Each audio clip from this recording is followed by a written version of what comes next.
inspire future generations of customs officers. Commissioner Seydu has served our country with unwavering commitment and integrity, rising through the ranks to become a beacon of excellence within the Customs Division.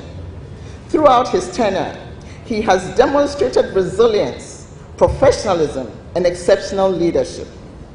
He has been a mentor even to myself, a coach, a brother to me and everyone else at GRA, a friend, and much more to all of us that you see here today. The incoming Commissioner of Customs, Ziblim Bawa Ayerogo, emphasized his commitment to uphold a higher standard of professionalism as he takes over. I want to emphasize my unwavering commitment to upholding the highest standard of professionalism, transparency, and accountability. Customs enforcement is a critical component of our national security infrastructure, and it is imperative that we carry out these duties with diligence and integrity. The Deputy Minister of Finance, Stephen Amoah, praised the outgoing commissioner for being a steadfast guardian of Ghana's borders and fiscal interests. Under his direction, our customs operations modernized through innovative technologies and optimized processes.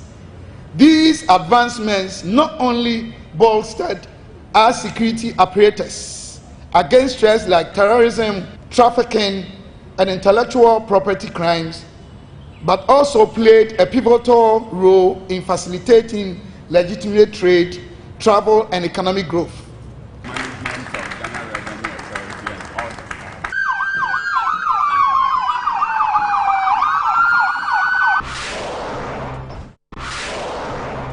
The touristic economic potential, besides fishing, of the new Elmina Fishing Harbour was made a reality on Thursday, 18th April 2024 by Ghana Ports and Harbours Authority progressive decision that resulted in a successful maiden cruise vessel call by SH Vega cruise ship. The remarkable 113-meter-long cruise vessel disembarked 115 passengers by Zodiac boats into the Elmina Fishing Harbour. The acting director of the Port of Takoradi, Peter Amobediaku, whose purview includes Elmina Fishing Harbour, spoke about the significance of this successful maiden cruise vessel call at the Elmina Fishing Harbour.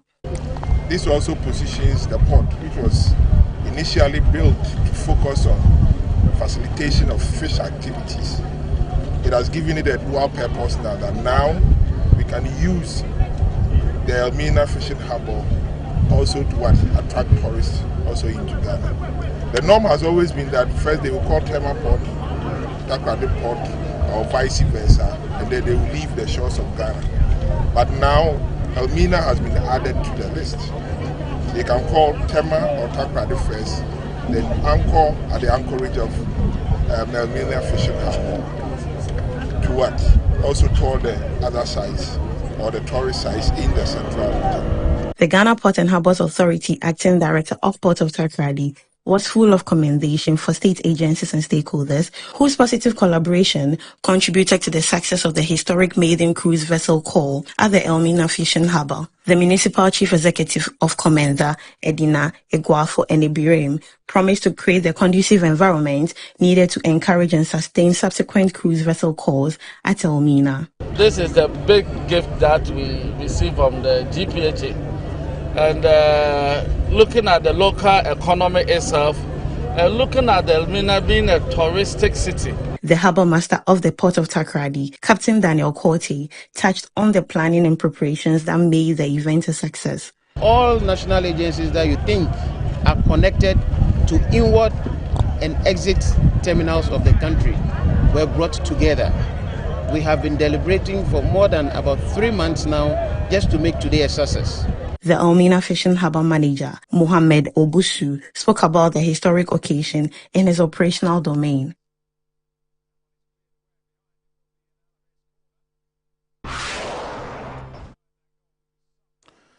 Okay, so away from that, let's take a look at the phrase of the day. And this particular segment is meant to explain the jargons that are used in the port and shipping industry. And today's phrase is merchant haulage service.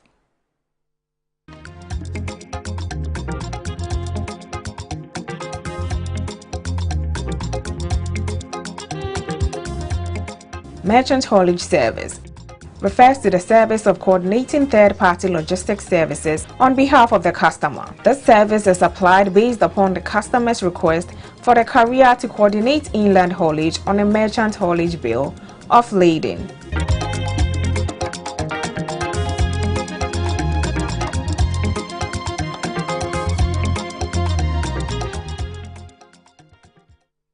So back to the studio now, and this evening we are discussing customs modernization and reforms. We're taking the perspective of the immediate past Commissioner of Customs Division of the Ghana Revenue Authority in the person of Alhaji Seidu Idrisu Idisa. Alhaji, good evening and welcome. Good evening, my brother. How are you? Oh, very well. You've always been a friend to Iron Port, and we appreciate the friendship that we have with you. Thank you for once again bringing me to the house. All right. Let me take the opportunity to announce the phone lines or the WhatsApp messages for now. So if you'd want to join the discussion, you can join by send your WhatsApp via 053-803-7353. The number again, 053-803-7353. You can send your WhatsApp messages to this particular number. Also, in the course of the discussion, we would also announce the phone lines, and then you could also call in and share your thoughts. But tonight, we have a big interview with the immediate past Commissioner of Customs Division of the Ghana Revenue Authority to look at customs modernization and reforms. And this particular modernization and reforms took place under its tenure. So we want to delve into that deeper to understand how this has helped the clearance of goods at the port and also helped the port and shipping industry. So, Alhaji, 34 years in Customs Division of the Ghana Revenue Authority. How has it been for you, Alhaji? It has been very exciting, challenging. I haven't spent over 3 decades in customs, working at land borders, the sea borders, and the air borders. It has been an exciting experience. Yeah, it's an exciting experience. I understand you've gone through the ranks of customs to be able to get to where you've got into. Is that the case? Yes, I joined customs immediately after school as a young officer after training. And I've gone through the ranks, rising through the ranks up to the ultimate rank of Commissioner of Customs before buying out from service. Must be fulfilled. Well, it is something I always want every officer to expect and then aspire to. All right. Okay, so let's take a look at the modernization and reforms that took place under your tenure. What were the key drivers behind the customs modernization efforts during your tenure, and how did you prioritize reforms? Reforms in customs, like any other big organization, is always necessary. Because for customs, over my 30 years and over, we had gone through a whole lot of reforms from the manual. First, we were doing everything manually. There were different papers for every regime that you are clearing the goods, and even they had different colors. And we move on to semi-automation. That was the Ascuda days. Okay. Then we moved to full automation under the GCNet, and now we have come to icons. And even in icons, there are so many phases of it that we had implemented over the period. And all are part of, and apart from that, we had other introductions of measures that aims to modernize and simplify procedures for clearing goods.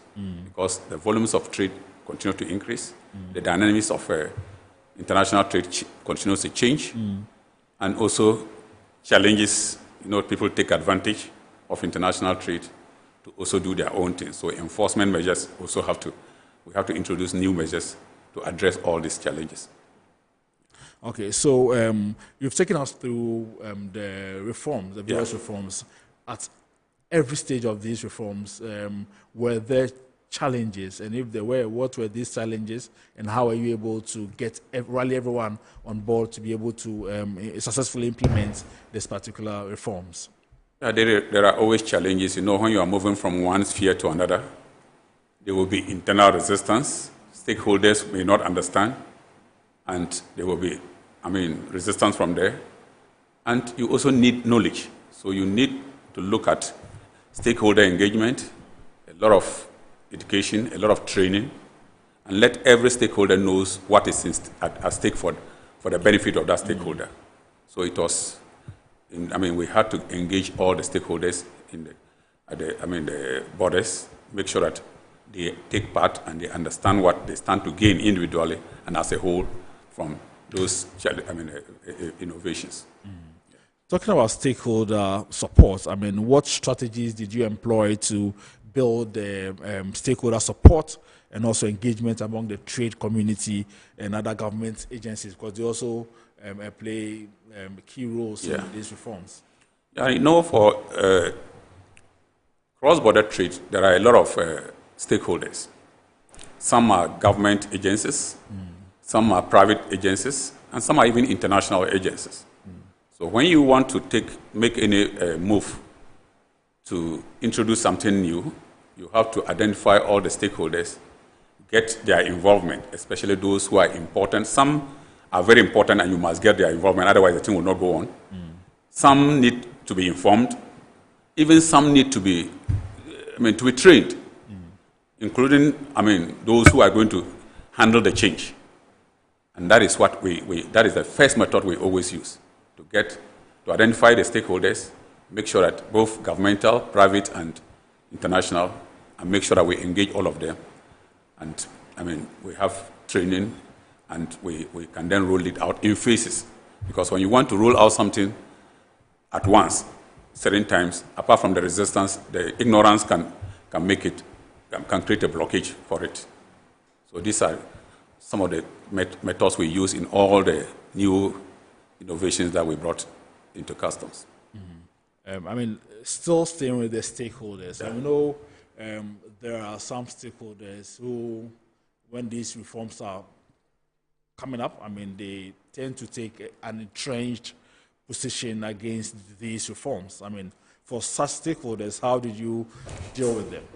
Yeah, we always have to engage them, because sometimes it's either a misconception or they feel their interests has not been taken care of. So if you don't do stakeholder consultation, you will have those things. And normally, in every reform you are doing, there will be some this. Even those who stand to benefit from it, because they don't know what they are likely to benefit from it, will first of all oppose it. And some take an entrenched position. And you have to, but when you start sitting down with them and explaining and getting their concerns answered, they begin to accept it. Yes. So, Commissioner, how then do you also measure the success of the customs modernization initiatives? Yeah, anytime you are bringing an initiative, your aim is to make sure that you achieve the three main goals. For instance, in customs, our three main goals is first and foremost to facilitate cross-border trade. Secondly, we aim at raising revenue for the government. And thirdly, we aim at providing security at the borders. Yeah. So all this, you can't do it alone. You have a lot of very important stakeholders, and you need to make sure that what you are introducing addresses this. Because if you want to facilitate trade, you must be aware that while you are facilitating legitimate trade, there are other illegitimate components of it that you must ensure by making sure that everybody complies. And you need to take that into consideration. Duty payment, yes, a lot of people don't understand. But when you engage them and explain and make it easy for them to pay, and even reward those who pay, who comply, you will see that you will get acceptance of the reforms that you are bringing. And we have come out of all those kind of things in all the reforms that we have introduced. One major reform was the paperless port process, which moved our clearance system from the manual to electronic. Yes. Have we achieved the objective for which this policy was rolled out? To a very large extent. It was one of the measures that ensure that, you don't need to spend so much time physically to be around to clear goods. The paperless, project was part of the single window project, where all agencies engaged are brought under one platform through the use of technology. And you don't need to bring a paper or to go. Everybody can present his part of the document that is needed for the clearing process. He can submit it online, and it makes it easy for it to be processed, and the goods are released on time. So it has been largely a successful thing. Of course, when it came, it also definitely you also start seeing certain challenges. Very well. Yeah. Okay. So what were some of the most significant reforms you implemented, and how have they improved customs operations and trade facilitation? Yeah. For instance, we introduced what we call the authorized economic operators. Okay. It is a reward system where you use, risk models to identify those who have been complying. When they are clearing their goods, they comply effectively. Okay. So you identify them and make sure that anytime their goods come in, you simplify things for them to go. And then even if you have something to look at, you can use the post-clearance audit when they have cleared it in, look at them. And it is something that is a reward to those who comply. At the same time, it doesn't mean that he will get it forever. If he continues to comply, he will get it. Those who are not complying and begin to comply may also come in. And those who were complying and had it, and they are no more complying over a period of time, will be demoted out of it. Yeah. It is one of the reforms that we implemented. And, people started, traders and individuals who want to benefit from it started complying and making sure that they go according to the procedures that have been identified. So it's one of the a very important reforms that we implemented. We also tried to, break down, the Customs Technical Service Center does classifications and valuations on all goods cleared from all the ports. So when we introduced it, we realized that yes, it makes sure that compliance was perfect. It made sure that facilitation was done. But some of the smaller, especially the land borders, started complaining that there are this delay because they are clearing in smaller, quantities. And sometimes we pay attention to the larger goods than them. So we decided to make sure that we decentralize it under the control of the technical center, but we trained officers at the various districts so that they can be doing their own, they can be valuing and classifying goods coming from their side under the supervision of the center in Accra. Yeah. And that we trained officers, we delegated some of the duties to them, and it has also helped in facilitating the easy clearance of goods at those places.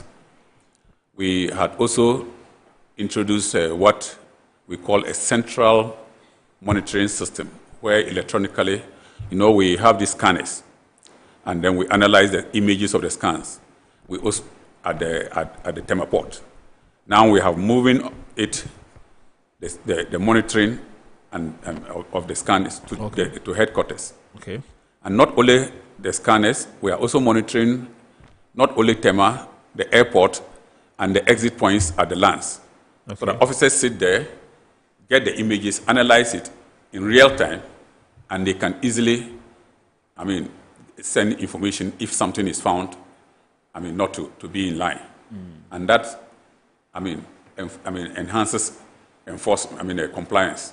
Because sometimes when you leave everything at the same place, the tendency of people seeing each other and compromising is greater.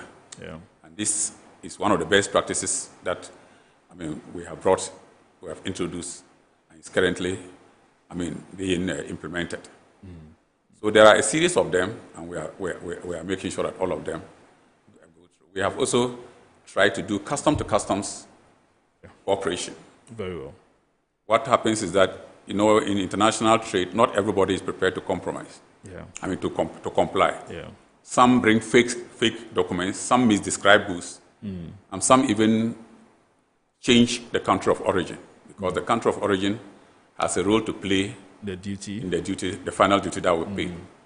So we have identified our major trading partners across the world, and we have, started having a process of exchanging information on the goods that are leaving each other's country to the other country. So you can have an independent information of the type of goods, the quantity of goods, the description, and even the codes before it comes. So when you get what they are bringing and it doesn't comply with it, it is easy. It is a risk model that can easily be done. That can easily be, make sure that we get those who are compliant and those we apprehend those who are not compliant. Yeah. Another important thing is our neighboring countries. We are connecting our systems to them through, the SIGMAT. Yes. Where informations basic information from our system here can be given to them and vice versa. So if somebody say he's clearing goods from Tema and going to, let's say, Côte d'Ivoire. Yeah. If the goods arrive there, the Côte d'Ivoire customs system gives us information on the importer, the description of the goods, the quantities, and even how he entered it over there. If there is any deviation from what we send to them, we can easily, so this, in addition to having this monitoring at the exit point, add to the enforcement of those who say they are going out and money to dodge on the way. So all these things have been introduced and they are currently being implemented. All right. I'm sure the objective of all these reforms is to raise revenue. Yes, it's the major objectives, but there are other objectives. Okay. Not all the goods that goes are free goods. Some are of security importance. And with the emergence of conflicts and terrorism in our area, we need to make sure that we monitor and exchange information on goods that are, because not all the goods are, some of them are precursors, some of them are weapons that can be used by terrorists. So it has security implications and revenue implications. Yeah. So, and I also know there is a thin line between trade facilitation and then security. Yeah. So, at what point do you determine that I'm not going to allow these goods to go because of the security implications, or rather, I would let these goods go because I know my risk that I've done indicates that there's nothing untoward that's going to happen? How do you determine that?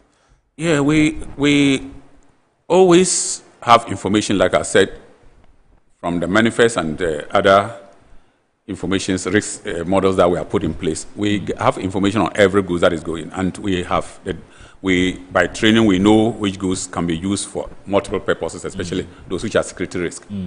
When those goods are going, we don't just say we won't allow it to go, but we will make sure that they comply with all regulations and procedures. Some need to even be escorted, while others, we can just use the electronic monitoring to monitor its movements. But some, we involve other security agencies like the national security, the police, to make sure that they are escorted and handed over to the receiving country because of the security implications of it. And before they arrive here, we already get information from the other country to know that whether they are aware that those goods are coming. You can't just say, I've brought, let's say, something that is of security concern, and we will not contact the importing country and the destination country, and just release it, because anything can happen. If it's diverted, the consequences is more than revenue. It is about the safety of citizens. Okay. Yeah. So talking about diversion, I know you've played a lot of role in the transit trade. If I should ask, what's the state of our transit trade now? Well, the transit trade has always been a challenge. Ghana being a transit route to most of our sister countries around.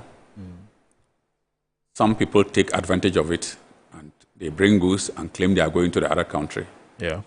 And before you realize it is diverted, first, they don't pay duty. And the most important thing is that because they don't pay duty, they sell the goods at a cheaper price than those who have paid duty. So they are staggering those who are complying. So over the years, we have introduced a whole lot of things, apart from, the monitoring that I've mentioned, the electronic monitoring of the goods, and giving them a route to pass and monitor it to the exit point. We have also now had major contacts with our counterparts at the other side, okay, to make sure that when the goods are received, because sometimes some of them even go to the border. Most of the borders, you cross from one side, go into the no man's land, before you get to the customs of the other side and the other security services there. They will just go cross it and make sure that they discharge the goods and it finds its way either back into Ghana or, our borders are very porous. But with digitization, we have been able to make sure that we monitor most of them, and we have been able to apprehend a lot of those who dodge, who try to divert. And when we arrest those who divert, the punishment is so severe that a number of them, it has decreased now, but you can never eliminate it totally. Yeah. Commissioner, when we are talking about the punishment, what per the Customs Act, what punishments are recommended for such people? Yeah, in the Customs Act, apart from letting them pay the duty with a penalty of up to 300%, you also have the right to prosecute those who misdescribe, who divert, and who try to dodge duty by any means. And the board and top management had, agreed that, look, it is high time we start prosecuting. We normally pay so much attention to the revenue. And because of the importance of revenue to government, the Commissioner General has been given a quasi-judicial power to impose a penalty. Okay. But it also makes provisions for him to prosecute the person in court. So the board and top management, in their latest decision, have decided that, look, let's prosecute those who do that. That would serve as a deterrent to those who are doing it. Because sometimes when you give the penalty, they are prepared to pay, and the next time, the same person, you catch him doing it. But if you go to court and maybe he's either imprisoned, and even the publication of it, because when we are giving this penalty, it is between us and the person. But when you go to court and then the proceedings are going on and everybody knows that, yes, A has been taken to court for doing this and that, it will serve as a lesson to others and to stop doing that. So of late, we have started prosecuting a number of them. In addition, especially the major ones, to serve as a deterrent. Okay. And then, so to my next question, compliance. Would you say that our traders are now compliant based on the reforms that you've put in place, based on the deterrent actions that you've taken? Yeah, we have what we call layers of enforcement. So apart from the risk model in our ICOM system, where, officers look at the history of the importer and the agent, the goods, the origin of the goods up to where it's coming, checking their description, their origin, and everything. We still have monitoring teams that we had put in place at Tema, the eastern frontier, and the western frontier, so that even if you are able, no matter, the layered approach is like if you have a house and you build a wall around the house and put a gate. You may even put a fence, electric fence. before you realize some people are able to come, either they come and make sure that they still, despite all these gates, they can pass inside. You still have to put, what do you call it, some strong windows and doors to make sure that they don't enter, and even sometimes dogs in the yard. Yeah. All these are layers of security, and we do that in border management too. Okay. So we have layers. Apart from the barriers we have, which check things, we also have monitoring teams, which, I mean, an intelligence branches who receive information and who, if you may escape from one place, especially with the porosity of our borders, you can escape, go and pass through an unapproved route, but you will still be caught somewhere along the line. So compliance have increased a lot when we introduce these measures.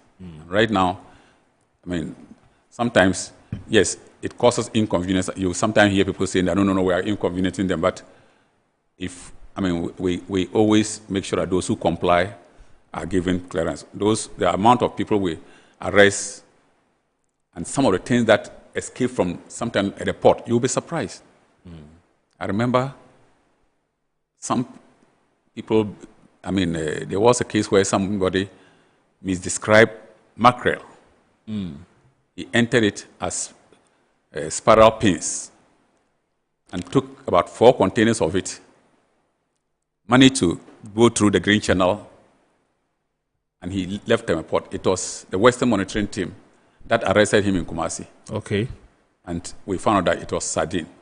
And that has made us to put better measures in place to make sure. It is one of the reasons why we even decided to centralize the monitoring. Okay. And to train the officers and make sure that we can have independence stage where they monitor it and analyze it to make sure that they don't take something like sardine and claim that it's spiral pins. Yeah. Okay, and then so let's come back to your tenure as Commissioner of Customs. How did you address the need for cultural and organizational change within the Customs Agency to support your modernization efforts?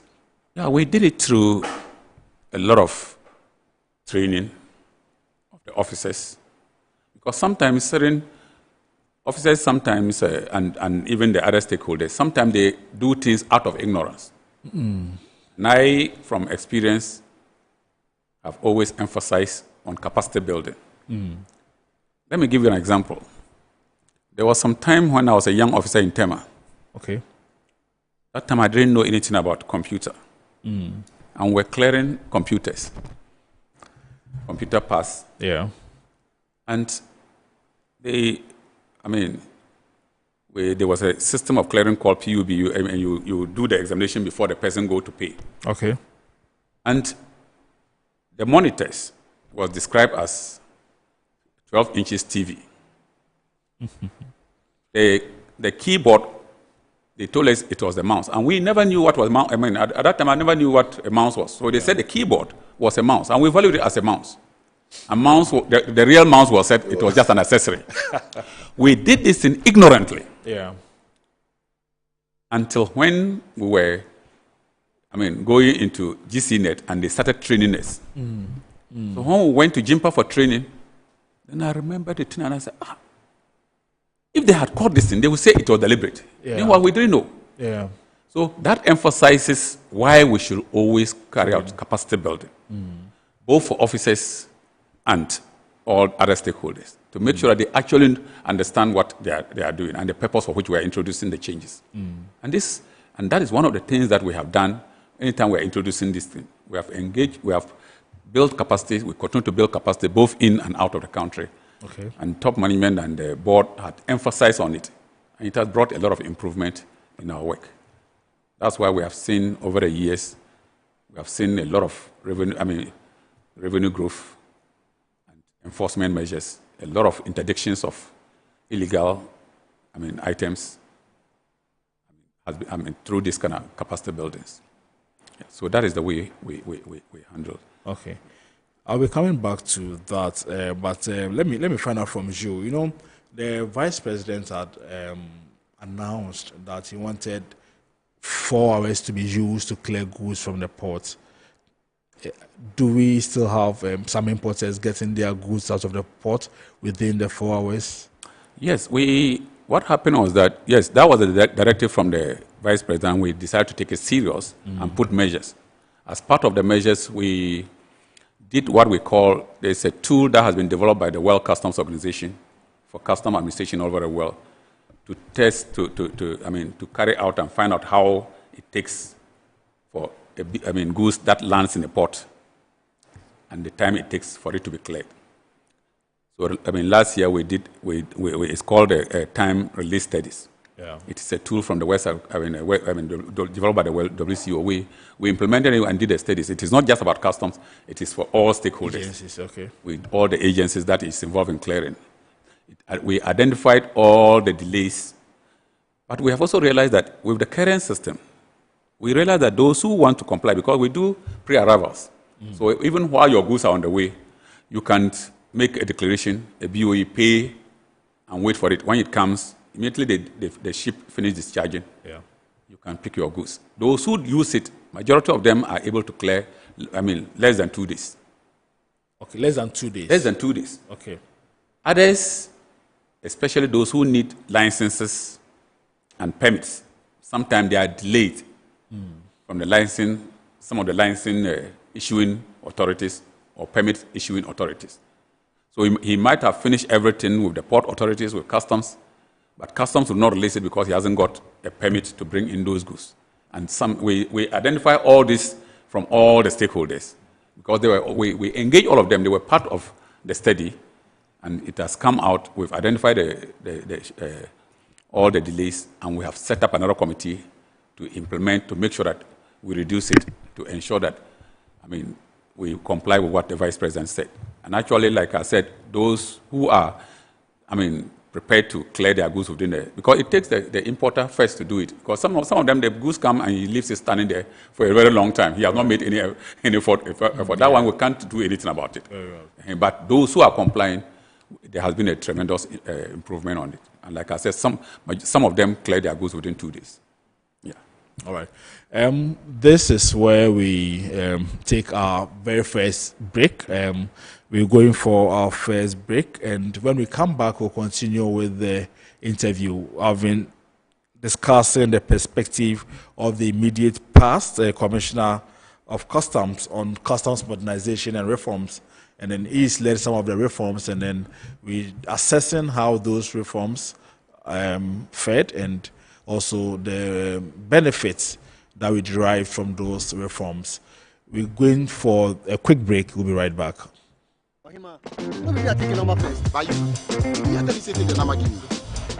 Guys, now I'm tired. I'll go on a date with whoever gets here first. Princess, really? Okay, I dey come. Shut up!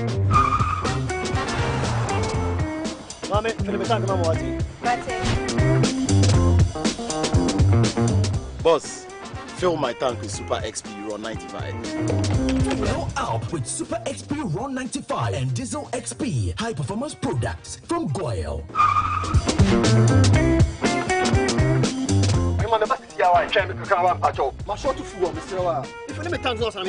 Sorry, Tony got here first, so I'm stepping with him. Oh, cut him.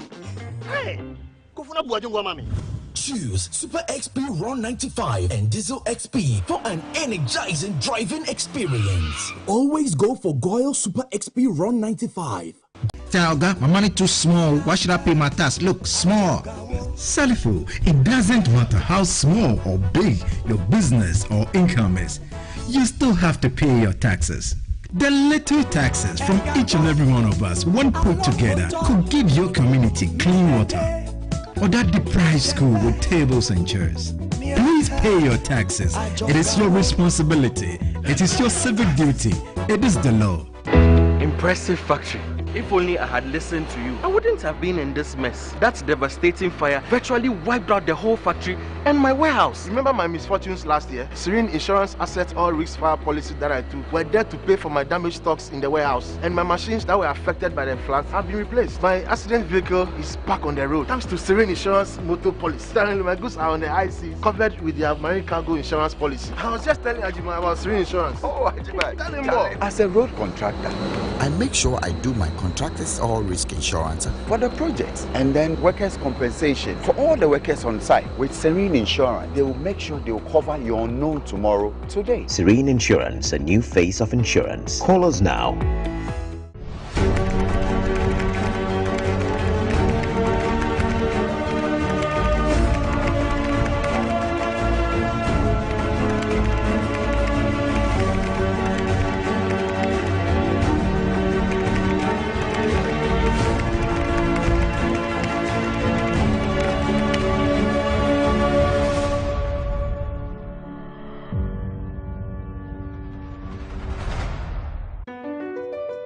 MPS Terminal 3 is Africa's new state-of-the-art container terminal at Tema Port. For manufacturers, agro-processors and traders, the new port means business can be done faster. This infrastructure boost will improve Ghana's port handling capacity, connect more trading routes, and oil the engine of growth for the economy, creating greater opportunities across all sectors as Africa's markets merge and become the largest trading bloc globally. MPS, we connect, you thrive. Business and life can be like the sea sometimes. Sometimes serene, sometimes calm, sometimes turbulent, and at times it brings the unexpected. However it is like, trust Phoenix Insurance for your home, car, business, and marine insurance needs. Call 0302-246-319 or 0243-690-492. At Phoenix, you experience a delightful service delivered with wisdom. So welcome back from the break. We're still discussing customs modernization and reforms. Perspective of the immediate past Commissioner of Customs, Alhaji Seidu Idrisu Idisa. Just gone by in our stories, pull-out ceremony was held for him to finally for him to bow out of the Customs Division of the Ghana Revenue Authority. It's time to activate the phone lines. So if you want to join the discussion, you can call 0205-528353. The numbers have been displayed on your screens. In the meantime, I have some messages here. Commissioner, if you oblige me, I have some messages here. So this one says, "Good evening, sir. Tell Commissioner to keep up the good work he's doing for Mother Ghana. It's really a hard worker." This is from Jahaya Kwata. I always call him brother-in-law. I don't know whether you know him. No, him. Okay. So we'll go on the phone lines to take some calls.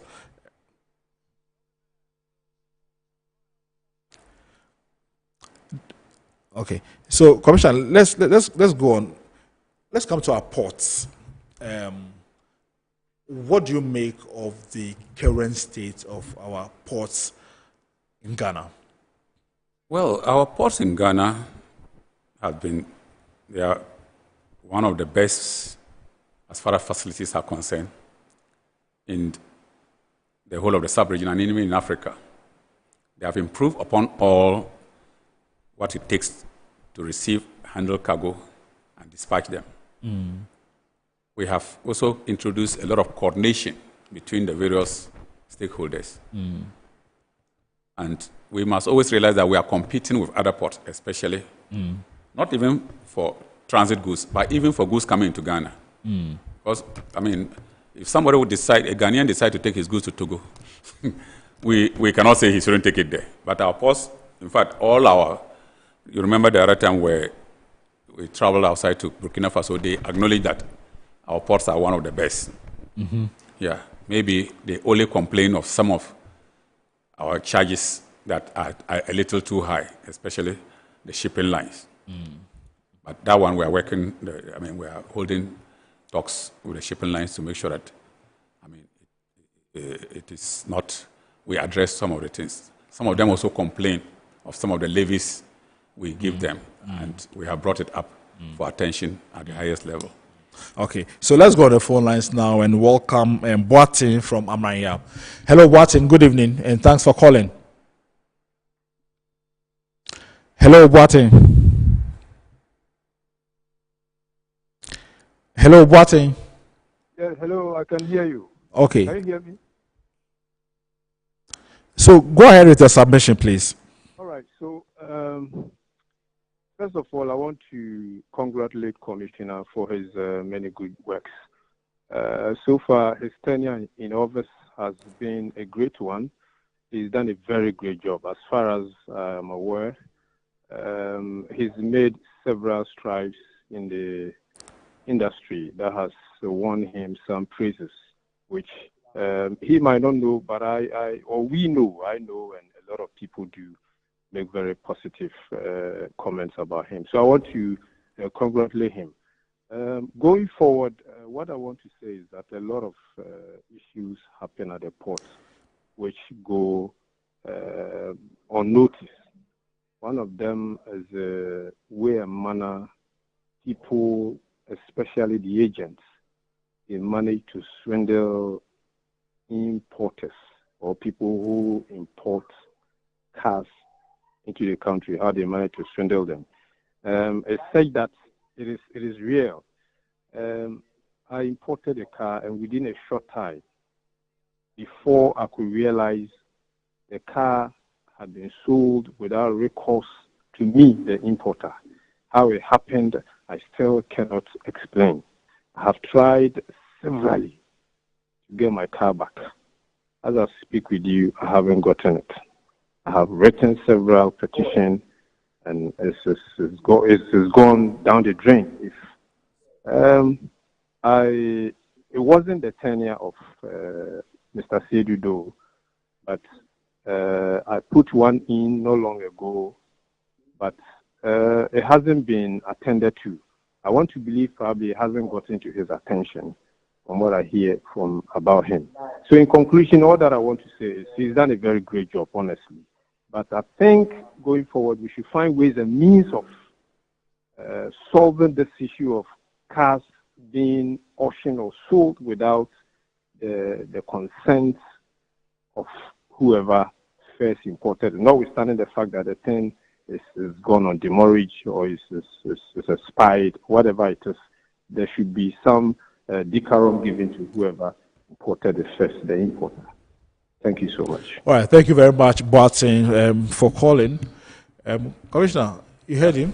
Yeah, I heard him. I will just say that it's very unfortunate because the law is not, meant to take cars from the genuine importers. In actual fact, it's because the port needs to be decongested from time to time for new goods to come in. Very well. The law has been made that if you bring in a car, for instance, you are given up to 60 days to clear the car from the port. Okay. Even after the 60 days, when it exceeds the 60 days, it is now, we still have to gazette it. Yeah. And the process of gazetting, and 2 weeks after the gazetting, if the owner writes to us, given reasons why he was not able to clear it. Within the 60 days. Within the 60 days and beyond. And the car, up to 2 weeks after the gazette has been published, we give it back to him. Sometimes the major problem is some of them, the vehicle come and maybe he hasn't got the BOE. Sometimes it's not only about cars, it's mostly about other goods. He has not yet fully settled the purchase price with the supplier. Okay. And the supplier is holding on to some documents. So he hasn't got the documents to clear it. Very well. We have had a number of such situations. Sometimes some of our custom house agents, some of them who are not professional, do not give them the right information. And before you realize, the 60 days has come, it has been gazetted, the 2 weeks has passed, and then it is allocated. Otherwise, we always give the owner the first option to take his goods. Okay. So I believe that, I don't know, I believe that, I don't know why his petition has kept long and they have not even, they have not asked, told him what is the problem. Maybe he has to do a follow-up. Yeah, he has to do a follow-up. Yes. Okay, so let's go back on the line and welcome Jajira from Kaswa. Hello, good evening. Evening. My name is Yahya Kota, not Yaira. Okay, yeah. All right, yeah.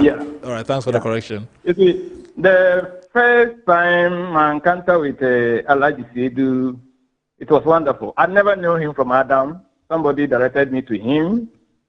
And the way that day the office was packed and he was able to dispatch everybody.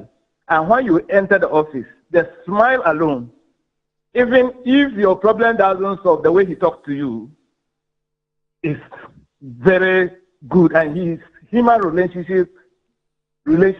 is very good. And if we have people like this in the Ghana Custom Authority, I think we'll go a long way to help the country. I can remember General Bedinstein. I know him. He was also a hard-working guy like Sedu. So I think people like this, even when their time is expiring, we should give them contracts so that they can be able to train others to fit into their position before they leave the country, because these people are helping the country to move forward. So why should we allow them to go out whereby we have not got people that will replace them? Thank you very much. All right, thank you very much, Yahya, for calling. All right, thank you. So, Commissioner, you were explaining about the auction. So, is it possible for somebody to import a car and then for the car to get missing just like that? That is why I say there's a need for him to follow up, and I believe that we have departments that will go into it deeper and find out what was the reason.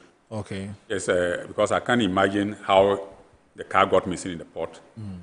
But that's not the first time I've heard such a thing. I remember when I was in charge of ethics and good governance, where investigations was under me. There was a case like that where somebody said his car was missing, and we followed up. Somebody had a cheat. It wasn't a cheat. It wasn't even auctioned. Somebody cleared it with, with this thing, and he was able to clear it with a bill of lading. You know, for us, the original bill of lading is the proof of ownership of the car, of the owner, the ownership of the car or the goods.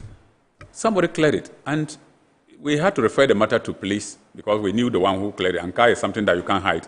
Very well. So we referred the thing to the police. But otherwise, in his case, I think he should follow up, and then they should be able to point out what happened, unless maybe it went on UCL. It was, gazetted and auctioned.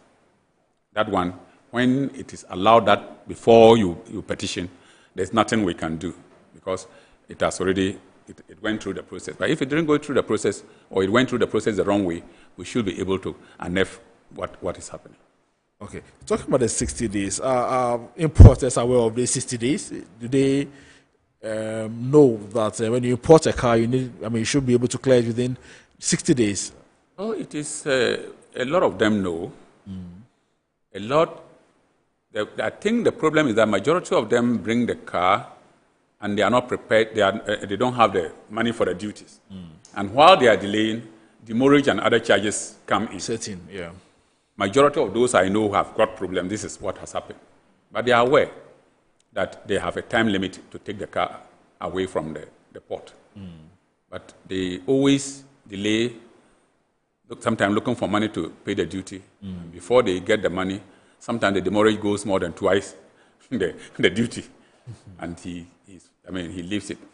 Some also, like he was explaining, there are a lot of fraudsters who will also take advantage. You know, technology has got its good side and it has got its bad side too. Some people defraud genuine importers, and before they realize that they are being defrauded, it is too late.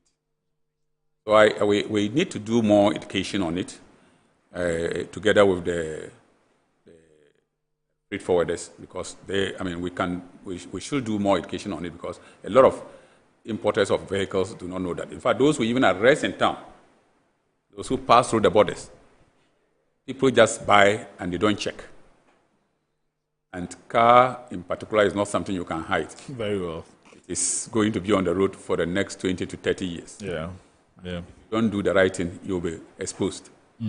Every month, we arrest between 60 and 100 cars. Yes, I mean, your men are doing a good job on the road. And most of those we arrest are victims. They come to you and you listen to their story, you pity them, but there's nothing you can do. All right, we'll come to that. Let's now go on the phone lines and welcome Michael from Takrady. Good evening, Michael, and thanks for calling. Good evening, sir. Yes, go ahead, Michael, with your submission. I just want to congratulate Commissioner for good work done. In fact, during her tenure, I can see he has done a very good job. But one concern I want to know is about the auction cars. Assuming I'm an importer, then I brought my car and the duty catch the car. I knew definitely you have my contact. If a time for auction, at least I should be given that opportunity for my car. But the government impound the car and later on auction it in cheap price for someone to be using it. I want to be clear on that issue. Thank you. Okay, thank you very much, Michael. I think Commissioner explained earlier. Yeah, but I think that he will need to, I understand where the angle he's coming from. A lot of people, they feel that when there's auction, the first option should be given to the owner. Yeah. It is really misunderstood. What I explained is the actual meaning of it. That before the auction, even if it's real auction, not allocation, and the auctioneer's hammer is up, and the owner say, "I want, to pay for my listing." It could be considered, him, but he must pay everything, including all the charges. Oh, okay. If you are, not that the price you are going to auction to somebody, you should give it to him. Otherwise, nobody will pay duty. They will all wait for it to go to that level. Exactly. In any case, these days, it's not cheap. First, since time immemorial, we're just trying to, clear the pot by just giving, prices. But these days, you pay the actual duty. You pay the actual duty for it. The only thing that we remove from it is the overage penalty. And the overage penalty, the purpose is to discourage people from bringing it inside. So if you are not the one who brought it inside, and government is now a government property and we're selling to you, we cannot give that penalty to you. But all the other duties, they pay. So auction vehicles are no more as cheap as they used to be. And those people come and then look for auction. One will give it to them, they say the price is too much. And we say, that's the price. But I think that the explanation that he needs to know is that if we are to sell, you were to pay, let's say, 100 million for a car, and you couldn't pay, and we are giving it to somebody, maybe mine was this is 80 million. We cannot give it to you at 80 million, because if we give it to you at that price, nobody will pay you. Everybody will wait for it to auction it to him. Yeah. So given the first option is for the person to go back and settle. He has given a reason why he couldn't pay. We say, okay, you go and pay. Sometimes we even give him a penalty, but that we are giving back to you to pay, maybe with some small penalty. But if it is going to be auctioned, we can't auction it back to the owner. It will be against the principle of the law, the spirit of the law. Okay, thank you. So, Commissioner, now let's take a look at the weigh bridges. Okay. And then there have been some, reports of people getting their goods weighed at the port, and then by the time they get onto the motorway or any other weigh bridge, the weight is reduced, and then we don't know how this comes about. Yeah, the issue is that there are two issues there. One is, yes, we had weigh bridges in the port. But most of them are very old, and they have not been serviced or calibrated for a very long time. So the readings are different from what the road, Ghana Highways will read. And because of that, we had, with the help of our stakeholder, Ghana Link, we are putting up new weigh bridges. In fact, they are almost complete. I remember last 2 weeks, I was told that some of them have been completed. That are modern, state-of-the-art weigh bridges. And for Tema, for instance, and we are doing some even at other border areas, it will address that situation. Because some goods are valued by weight. So apart from losing revenue when the weigh bridge is not well calibrated, it is also a threat to our routes, and that's why. And even that's why Ghana Highways sometimes have to offload some of the goods to make sure that they comply with the distance. And secondly, even some of the goods going outside on transit. Commissioner, let me pick Frederick from Kataman, so then we come to you. Hello, Frederick. Good evening. Hello. Good evening, sir. Frederick, go ahead with the submission. Please, I wanted to find out if I'm buying a car from, let's say, hello, good evening, sir. Please, so I wanted to find out if I'm buying a car from Togo, and what's the process, the duty I have to pay, and the duty, is it the same as the one you are selling from Tema Harbour, or there's some process you have to go through before you can pay the duty at the port? Okay, point well noted, Frederick. So yeah, I've heard him. If you are buying a car from Togo, what I will advise you is that before you pay for the car, know that you are going to pay duty when the car comes to Ghana. Duty is paid at where the goods are consumed. Togo has what we call a free port. A free port doesn't mean that you come there and you don't pay anything. I think that's a misconception out there. What happens is that if you bring goods to that port, and just like in Ghana here, even if you are sending the goods to another country on transit, we can't collect the duty here. Yeah. The duty is paid at where the goods will be consumed. But the free port has an area where you can even dispose of the goods. Yeah. In the port. You can sell it. If you sell it, if the person is going to use the car or the goods in Togo, he will pay the duty there. But if he's not using the when you reach the country that you are sending it, you will pay the duty.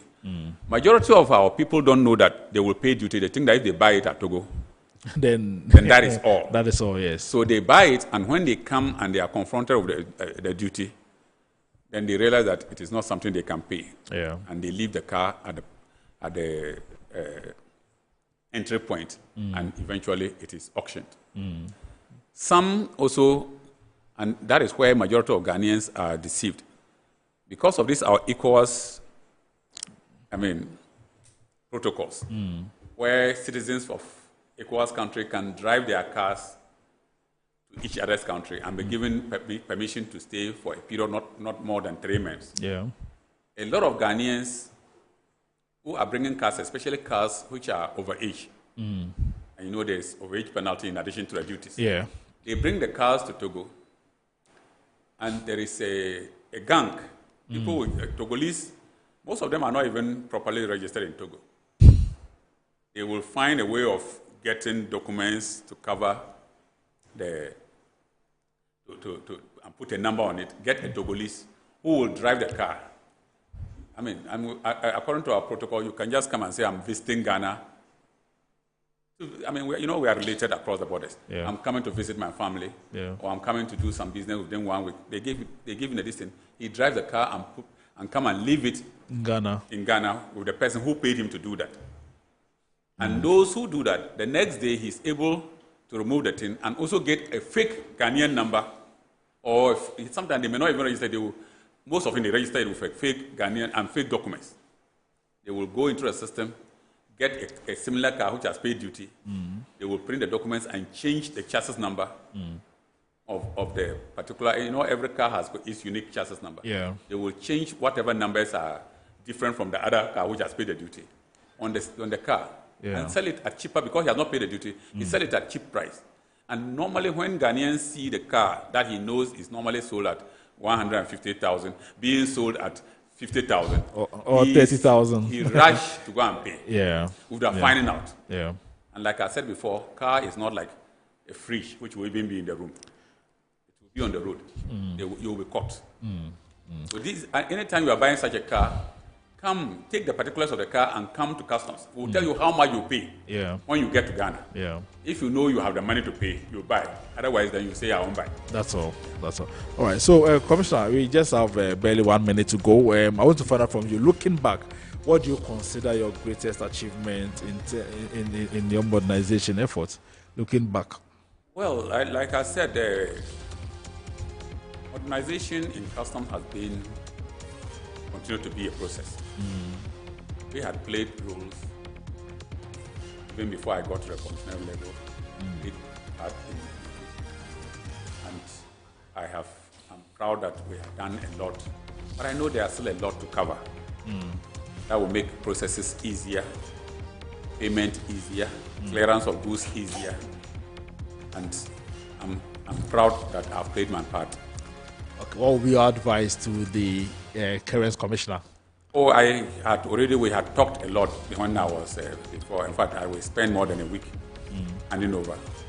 So I've told him some of the challenges. I've pointed out officers that areas that he can rely on, stakeholders that he can rely on, things that he needs to. And he has a lot of experience himself. But getting to a new place, he needs to learn, and I know he can learn very fast.